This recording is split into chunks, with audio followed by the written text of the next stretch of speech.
Hi, everyone. Dr. Tim and another Dr. Tim's Aquatics podcast. And for today, I've invited our partners from France and the UK that represent Aquarium Systems, or ASF, and Reptile Systems to join me. And they're going to talk about a little bit of history of their companies and the quality manufacturing processes and things like that. So first up, we have Thomas Berchery, who is the managing director of Aquarium Systems. And then after him will be Dale Lewis, who is the general manager for Reptile Systems, and then me. So, Thomas, would you like to start us off and tell us a little bit about the Sure. history of Aquarium Systems France, or ASF? So first of all, hi to everyone. ASF, as Tim says, stands for Aquarium Systems France because we are based in France. We are a family-owned company, and the company was founded by my dad in 1983. So we are over 41 years old now. Aquarium Systems, as you might know, was first founded in the USA in 1964 by William Keeley. And at the very first, they were building public aquarium. And when building public aquarium, like the Niagara Falls Aquarium, which you visited already, Tim, I think, or the Mystic Aquariums, and there was some problems, I would say, when building these aquariums. How do you make seawater? So they were bringing train of seawater directly from New York, and I think in Chicago they did this for a long time. But instead, when you don't have railroad, it's easier to carry a kilo of salt or 4 pounds of salt instead of 15 gallons of seawater. So that's how they started to make artificial seawater, which is known under Eastern Ocean. My dad, to come back to the story, my dad was the first person in the world that managed to bred clownfishes, so Amphiprion cellaris, using artificial food, so not living artemias or. So he was the first one managing to do this, and he wrote some scientific paper with the help of the Professor Condé, which was one of the main, I would say, main knowledgeable people in Europe for marine water. And thanks to this, they were put into contact with Aquarium Systems USA. And at first, he introduced some product in Europe, like Instant Ocean, for example. And in the early 1980s, it was decided that we will make a manufacturing plant in Europe and a research and development center in Europe, more specifically in France, where we are still based. So why are we still based in France? We are at the right positioning. We are not far from many raw material supply. So there is a huge salt dome that comes almost from Paris and that goes up to Poland. So I don't know if you are good in geography, if you can situate it, but that means we have most of our raw materials directly available in the ground. So depending on the depths, you can have sodium chloride, you can have potassium, you can have magnesium, you can have calcium, because it was the sea, the Germanicum Sea, 200 million years ago. So that means when we go and dig there, we inject water, you have a brine that comes up, and when you dry this brine, you get pure raw materials, which are free of any kind of pollution that have existed in between. So you have no petrol, no mercury, no, I don't know, whatever pollution you can have with our modern world, plastic, microplastic, for example. And then what we do, we use all these raw materials in our plants in Sarrebourg, and we are making every day a new formula of salt, because raw materials can fluctuate in quality. And so we adapt the formula, and when you mix our salt, so the Reef Evolution salt that you have in USA, for example, once in solution, you have the same seawater from January 1st until December 31st. even though the salt itself has its formula has been changed because we adapt so that we can adapt the fluctuation of the raw materials. Every single batch of salt is being made with custom-made machinery. So everything is, yeah, it's not an industrial bakery that you can find. So we have to use our experience to make special blender, special grinder, air treatment, well, everything you need. Everything is also computer based, so that means our operator cannot make a mistake. You cannot add too much calcium, or you cannot add too much magnesium, or you cannot miss some raw materials. And that's why we are sure about the quality. Every batch, every day is being tested, and we have the record of since the beginning of the company. We have the record, and usually we have about 10 years worth of samples in our warehouse in France. So if you have a problem, for example, which should not happen, but sometimes you have doubt because it's always the salt. The problem is always the salt or the bacteria. Oh, the bacteria. And so we need to have these samples so we can bring back the samples and potentially send it to an external lab. So not ours. So it cannot be said that we are making fake results. I'm not sure if you understand falsifying. I don't know if it's correct in English. Falsifying. Yeah. Yeah. So we cannot do this. So you use an external lab and to prove that salt is never the problem, or never. And I will say never, 99.99% of the time. Problems come from somewhere else.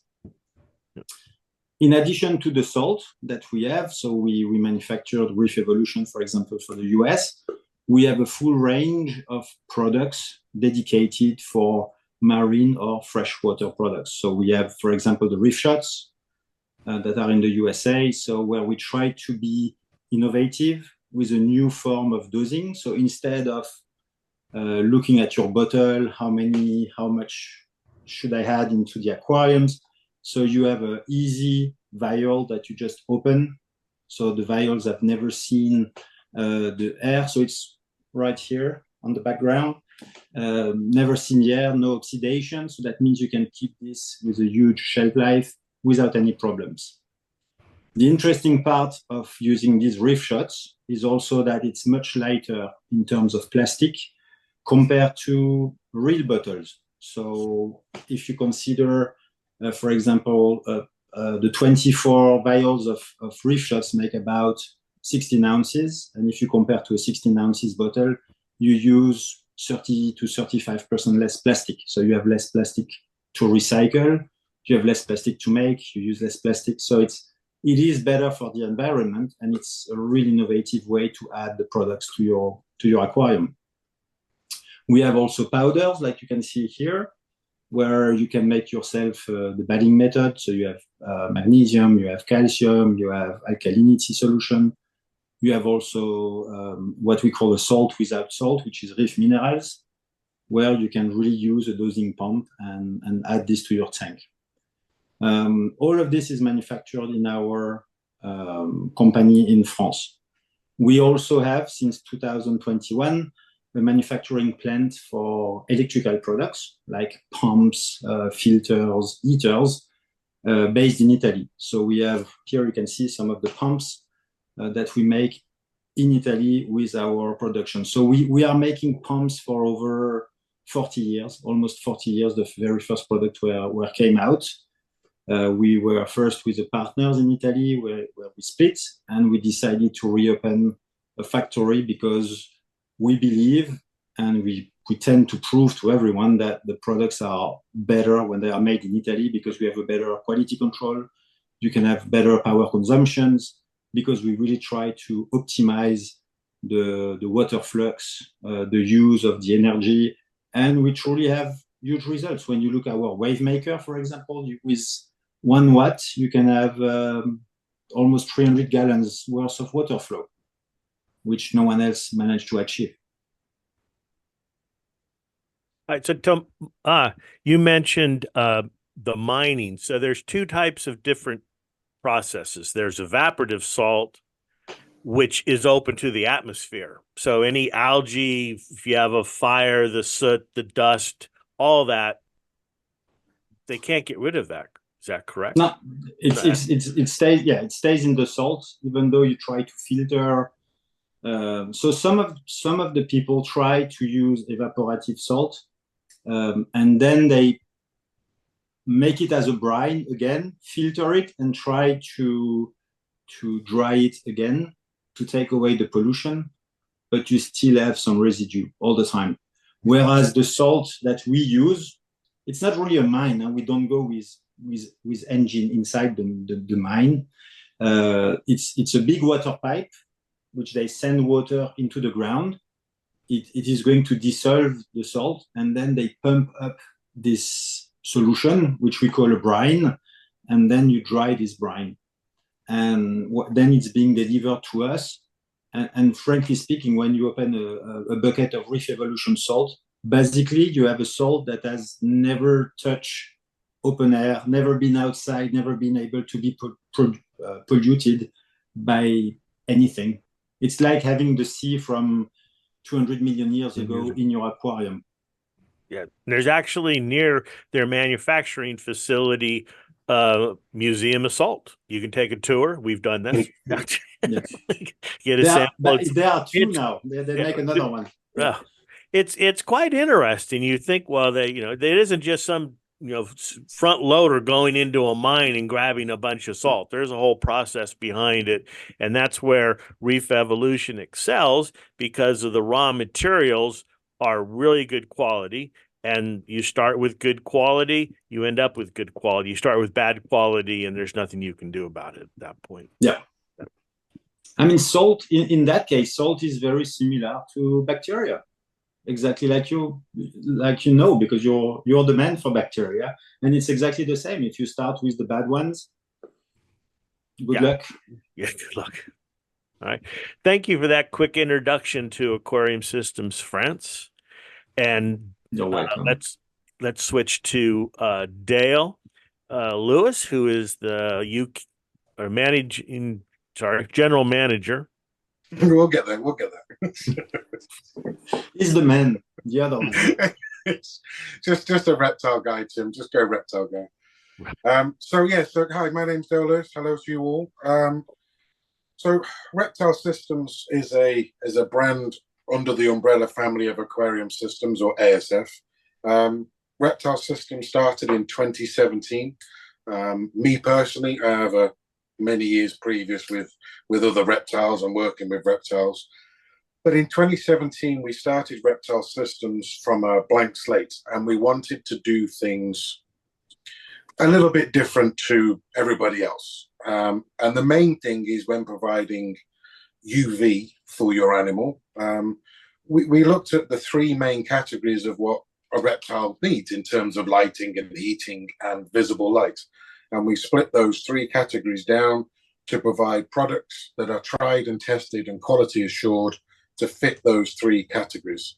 So when we look at visible light, we have a range of products, including LEDs, the new Dawn range, in a variety of different sizes, positions, whether that's E26 thread or aluminum bars, to provide the visible light and plant growth.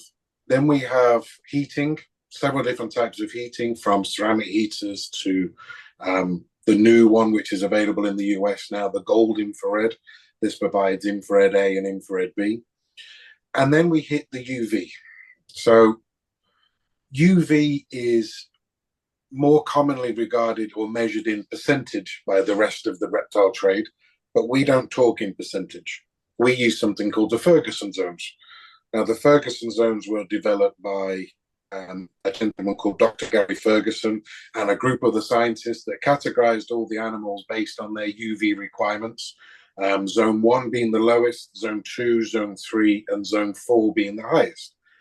So rather than say, I need 12%, I need 10%, 10% of what? A TA tube is going to give you a different output of UV to T5, 10%, to a compact 10%.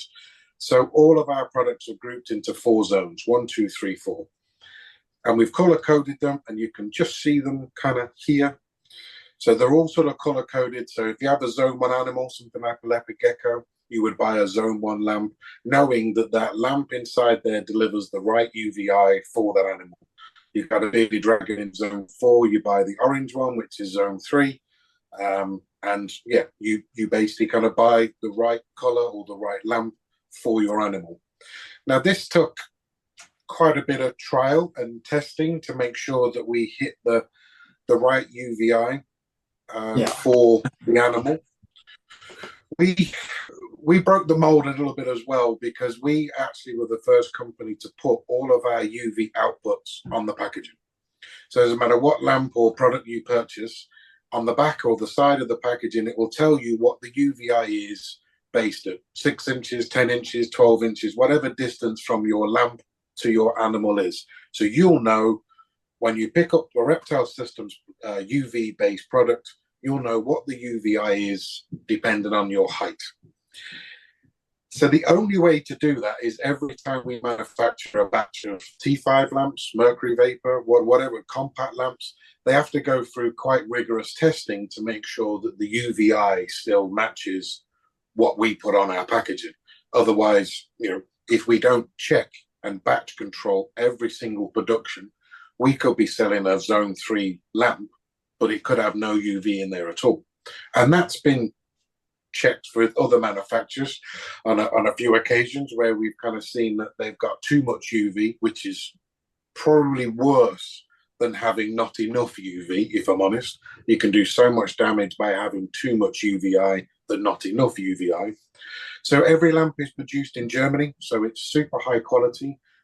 German phosphors, German made, and they're sent from Germany to our office in France, where Thomas is based. And we have a test facility there which can do about 240 lamps at any one time. We'll take that batch and we do two things. We do longevity testing. So we put that lamp on for 12 hours every day and run it for a year to make sure that the UVI lasts exactly what we said on the box for the entire year. And the second way to do it is the short-term batch testing. We switch the lamp on for 100 hours, and then at 100 hours, check the UVI. The reason for 100 hours is it's scientifically proven that it takes 100 hours of a lamp to mix all those phosphors inside correctly before you start getting the correct UVI out. So if you was to buy a brand new lamp and you check the UVI, it could be 10 to 15% difference of what it would be in 100 hours. So it's always better to, if people do say, I brought your lamp and the UVI is different to the packaging, run it for 100 hours first, then check again with a solar meter or a UVI meter, and then the results will pretty much match the packaging. So Dale, would that result be higher or lower? In the beginning, is it generally higher, or it can be either? It can be either. We've experienced both. On a zone 1, because it's got very little UV in there, it's normally higher by 10-15%, and then it drops. But on our zone 4 lamps, for example, it's normally a little bit lower, and the UVI, once it starts to mix, there's so much UV powder in there between a phosphor blend of UVA and UVB. It takes that 100 hours to kind of mix it all up inside the T5 tube. And then, after 100 hours, when we do the test, normally after kind of 50, 60 hours, it doesn't change much after that. But on day 1 and day 2, you can see that kind of 10% tolerance. So we always recommend to burn them for 100 hours before you get a true reading.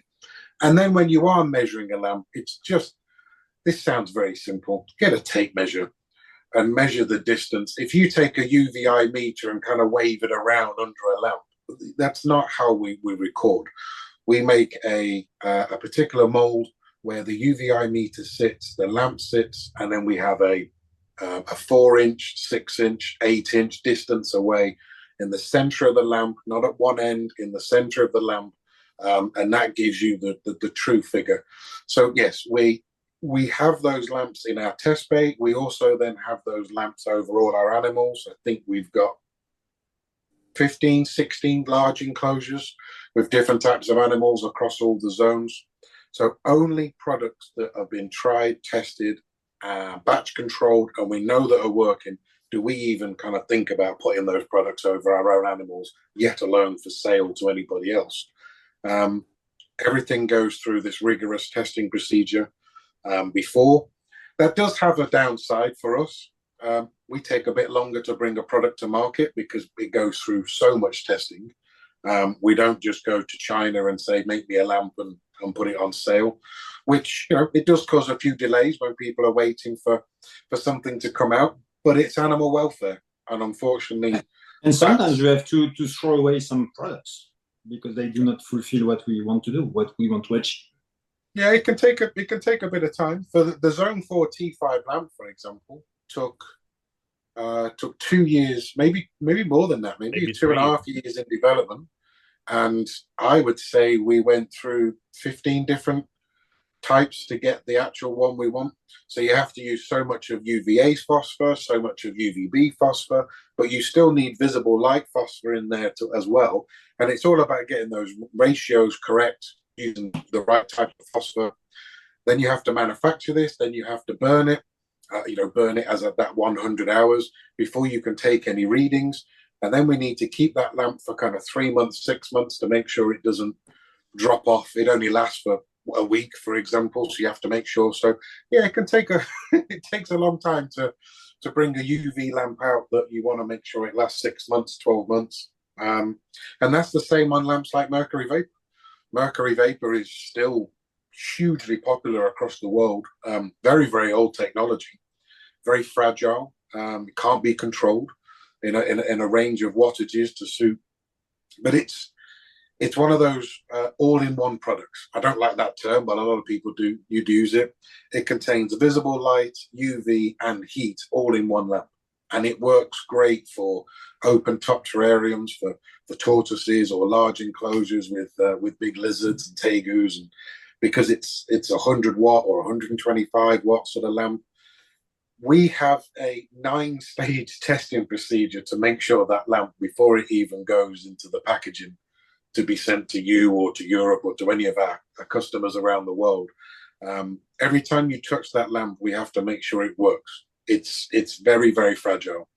Then we make sure before we etch it, before we even put it in the packaging, that the UVI again meets what we say on the back of the box. So yeah, everything at Reptile Systems is animal welfare first. Before we even think about, the packaging or codes or what colors do we use, everything is about animal welfare. It's checked. We've got a couple of vets that we use on board as well, which we always run products past to kind of get information. And we work quite closely with those on a range of foods and a range of lighting. So yeah, Reptile Systems stands for quality assured lighting and heating products with animal welfare at its forefront, I would say. All right, and that brings up the point, and you see this also, Thomas, in the aquarium industry, where people tend to think, well, a lamp's a lamp. I'm just going down to the local hardware store and stick a lamp in the fixture because it's cheap. Well, it's cool. Your cool white lamp available at Home Depot or Lowe's is not going to substitute for your aquarium system, and it's not going to substitute for your vivarium where you're keeping your reptiles. These animals have specific needs, which are known, and you need to provide them with the correct equipment, and especially with reptiles, the UV, the lighting, everything like that. And I would say maybe the biggest mistake is people go too big.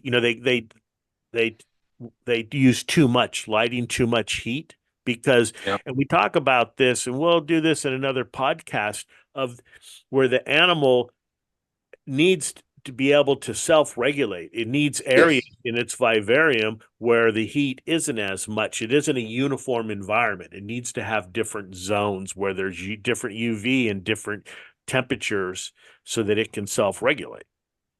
There's been many names for this over the years. One is the light and shade method. One is the hot and cold method. Well, basically, you are absolutely correct. When you look at heating and lighting, are two different things, but they need both. But if you take heat, you need a warm end and a cool end so they can get away from the heat as much as then they want the heat. When it comes to UV, you want their, let's take a bearded dragon, I think globally still the biggest reptile pet. They want an area of UVI between sort of 4 and 5, but they also need that area to be kind of 1 and 2 and also 0. They need to get away, just like they would do in the wild. If they're energized and they've got enough what they need, then they go and seek some shelter in the midday. So they don't need to be there all the time. You just have to provide those isolated spots around the enclosure that it needs. There's two big mistakes that people make when it comes to UV lighting. If you have a 4-foot enclosure, you do not need a 4-foot UV. And unfortunately, that's where you said bigger is better. Yeah. Unfortunately, you only need a 2 or 3-foot UV light. So you put it onto one side. 2/3 of your enclosure sort of needs to have UV, and then 1/3 doesn't need any UV, and allow the animal to regulate from left to right, but also up and down as well, depending on the species. And then heat is something similar as well. You put the heat over onto one side, which will give you the hot end, and then this end will be cool.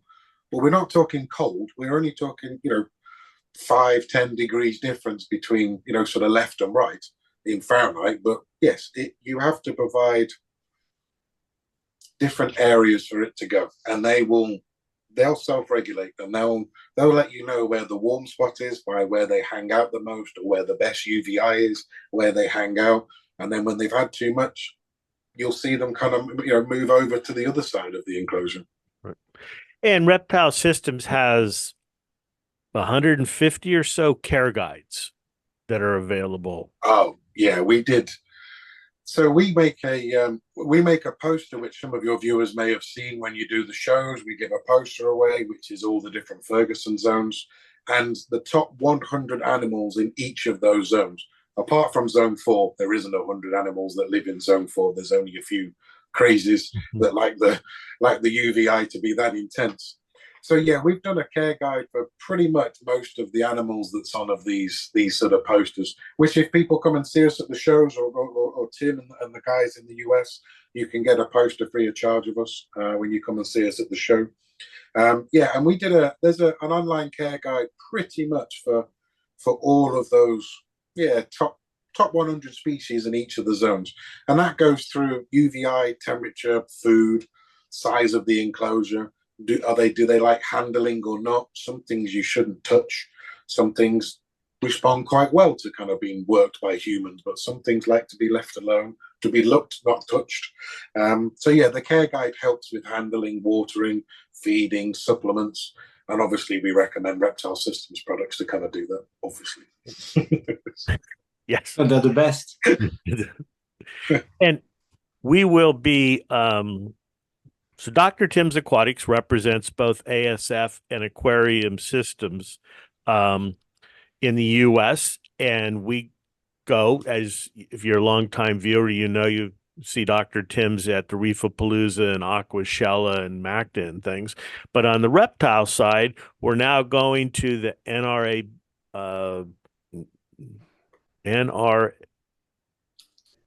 now going to the NARBC. Okay, we'll start. We're now going to the 4 NARBC shows.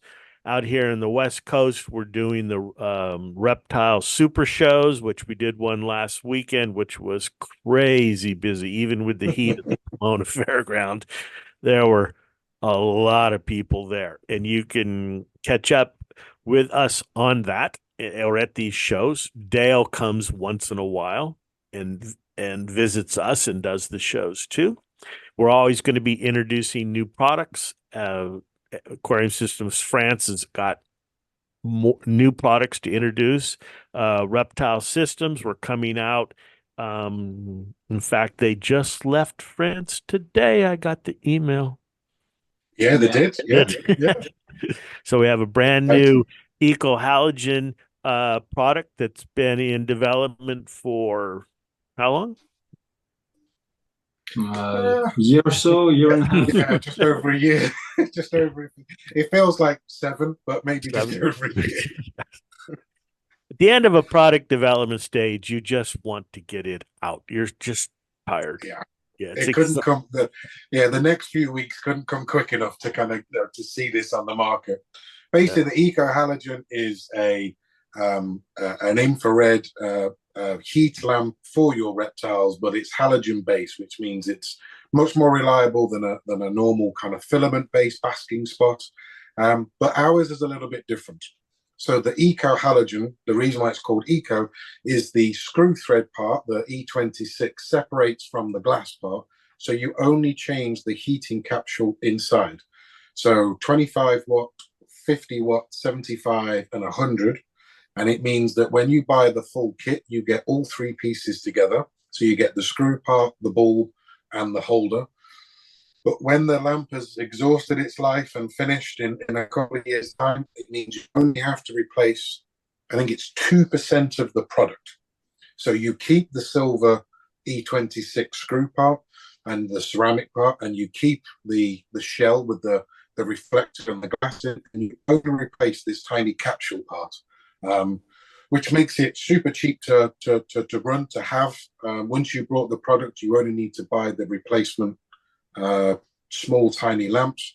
But the other interesting fact is that if you buy the 100 watt because you've got a large enclosure and you want the 100 watt, if you ever downsize or you realize that's too hot for your environment, you can use the same holder, but you just buy the 75 or the 50 watt replacement capsule and put that in the same.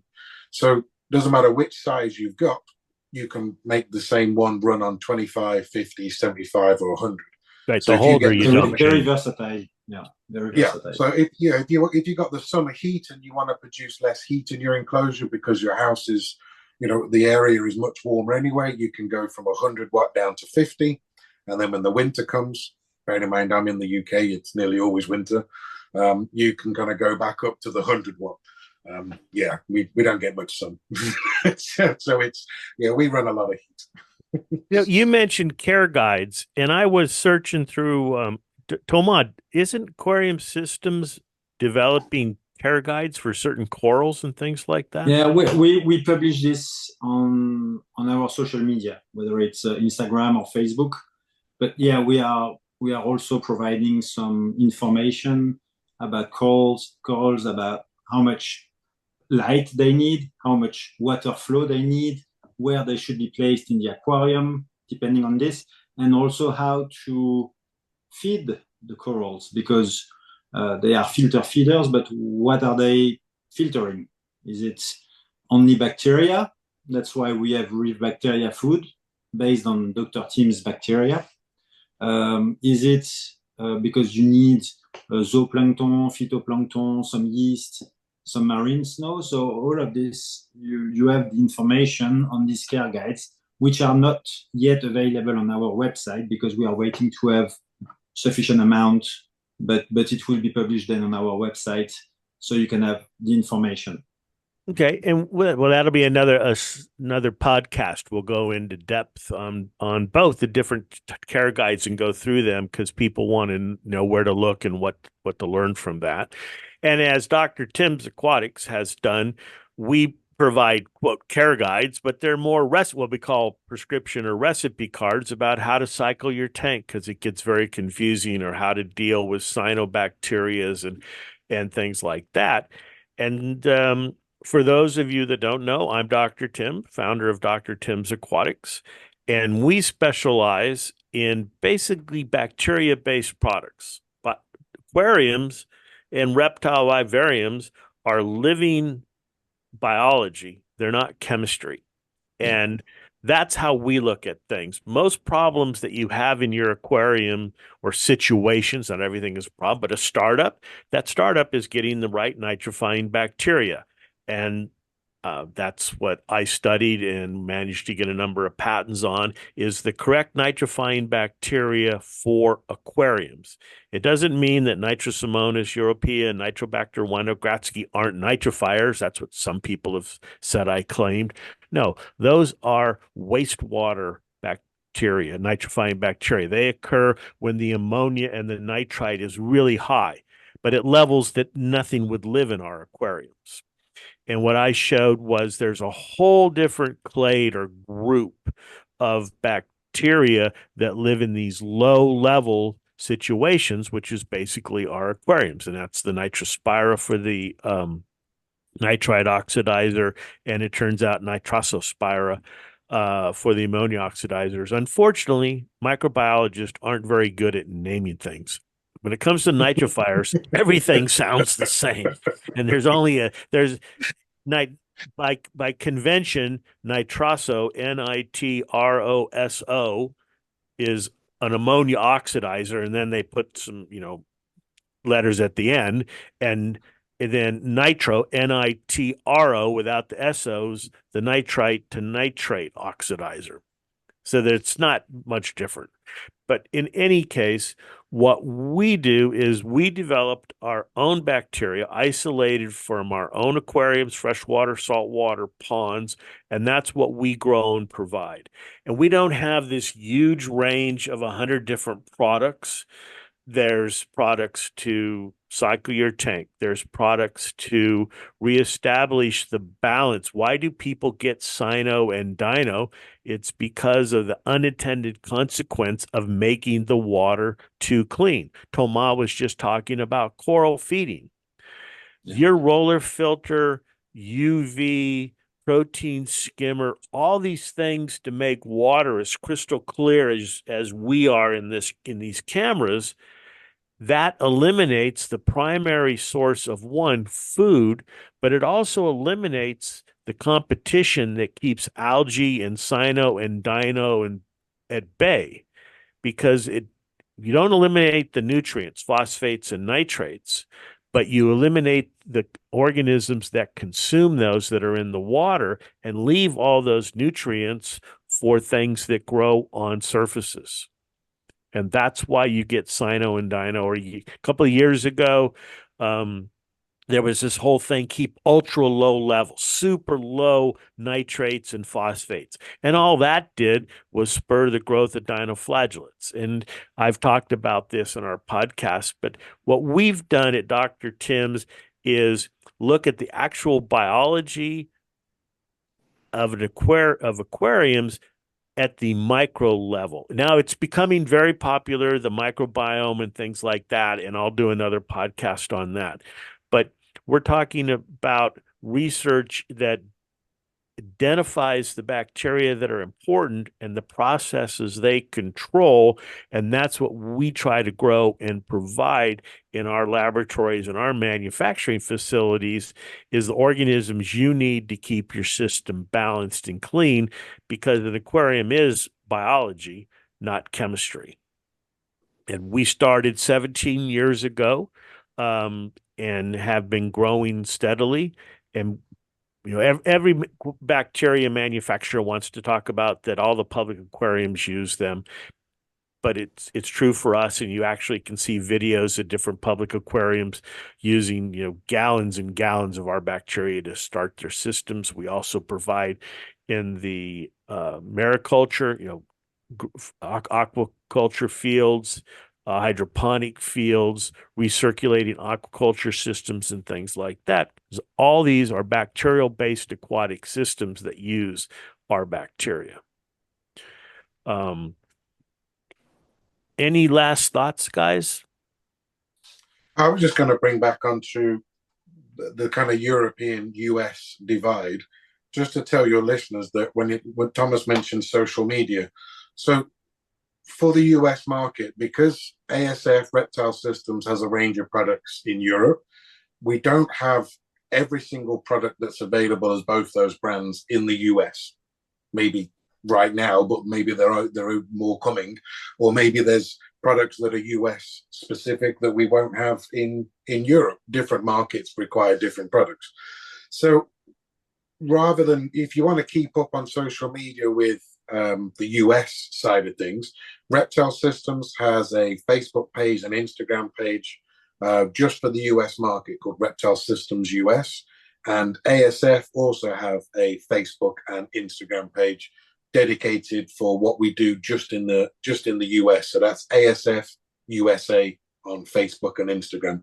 So it's better to follow those ones from US listeners rather than the European ones, because you might see products, or we might talk in liters rather than gallons, or centimeters rather than inches, that sort of thing. So if they follow the US channels, it'll be a lot better English for you, so to speak. Yes. But we definitely would love to have any comments, suggestions. As I mentioned, Dr. Timms represents both ASF and Reptile Systems in the US, and we're proud to be associated with these quality brands because they have the same thing at their base that we do. Family owned, quality products. You put the animal first because it's all about animal welfare, and you can sleep at night knowing that you're making a quality product to keep these animals alive and healthy.